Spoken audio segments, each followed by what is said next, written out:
yeah. Bunch of gay motherfuckers. Staring at a man like they're in love. That's you. I'm talking about these two dudes standing there. You know, they're staring at me like they're in love, like they're, you know, a bunch of gay. I ain't gay. I keep telling them that I'm not gay.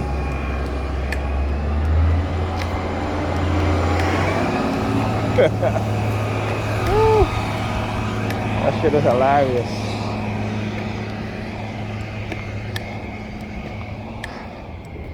And you know, I know the reason why they do it. And it's okay. I'll keep talking about it. I know. And they'll keep doing it, and that's fine. You know what they say? What doesn't kill you make you stronger? Okay?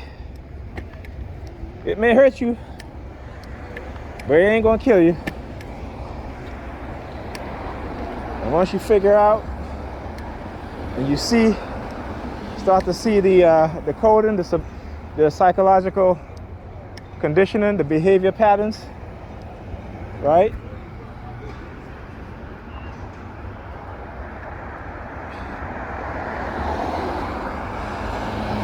Then you can recognize. Okay, so anyhow, I got off the bus. Let me tell you. So I guess whatever little plan they had, again, is they knew, you know, through the microchip, they know that I didn't have any more change for the bus. This is why they do what they do. I keep telling people, this is how they plan their little shit, right? This is what they used to do to me. It was funny too, because in the beginning, not funny, I say that shit it was scary as hell. You know, I would have $5 in my wallet at times. One day, they'll send a guy with a t-shirt with a 5 on it. I have $22 in my wallet. They'll send a guy with a t-shirt, a shirt that has 22 on it. I have $45 in my wallet. They'll send a guy with a t-shirt or shirt with the number 45 on it. You know, then I go into a store to buy something, right? The exact change in my pocket would be the exact cost of what I was purchasing, right? And this happens so frequently that, you know, you start to like, what the fuck is going on here? And they make it very obvious because right before, you know, they tell you how much. They'll always use the police siren or some sort of siren or some car honking to signify and to, you know, to make you become aware of what's going on. And in most cases, they'll use the police sirens. Okay, so you can't help but notice these things because that's what they do. Particularly, like I said, when this first happened to me, it was just like all these white cops, right? White male cops targeting me. All right, and they wasn't just standing in the corner, but they would see me and grab their holster, their gun and their holster. So when they keep doing these actions over and over again, you know, eventually you start to recognize it. So like I said, you know, they're conditioning you to a pattern of recognition, and in the beginning, it was always going to be a fear-based psychological conditioning. You just heard that somebody just throw something either out of their window or out of their, you know, as I'm walking by. Oh, okay, I see what happened. Then the guy across the street there was standing up there wearing black, walks into the building. So that's what it was. See, coming home tonight, the color black is used. The vast majority of people wearing the color black.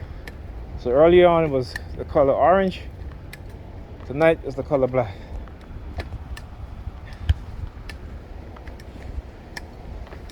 Okay. So as I walk by, I hear the door buzzing across the street, but the guy already went into the building. So, and he couldn't hear it because I was at a distance. But he had been going in, okay?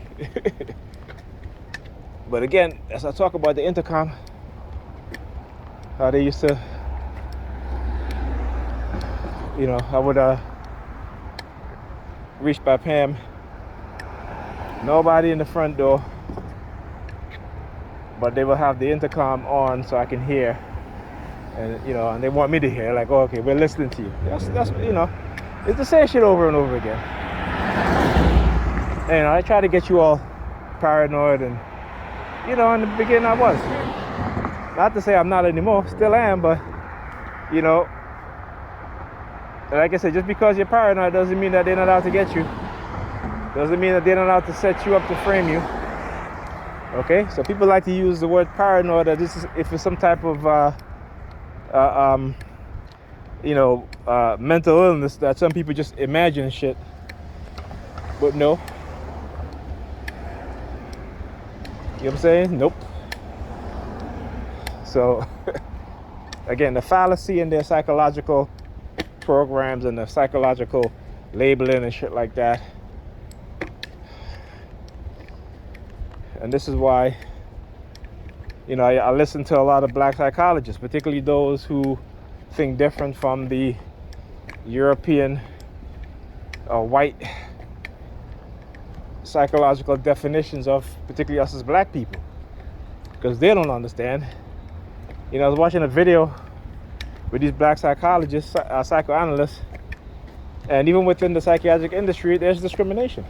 They don't want to hear what black psychologists have to say about, the psychological mindset of black people.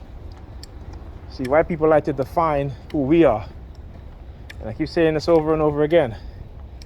In their mindset, we are their negative versions of themselves in their mindset. And so they have to create this in us to play out in real life, to give us their negative psychological personas, so they can say, look, this is how these people are. I mean, tell you, there's a word that I want you guys to look up. It's called menticide.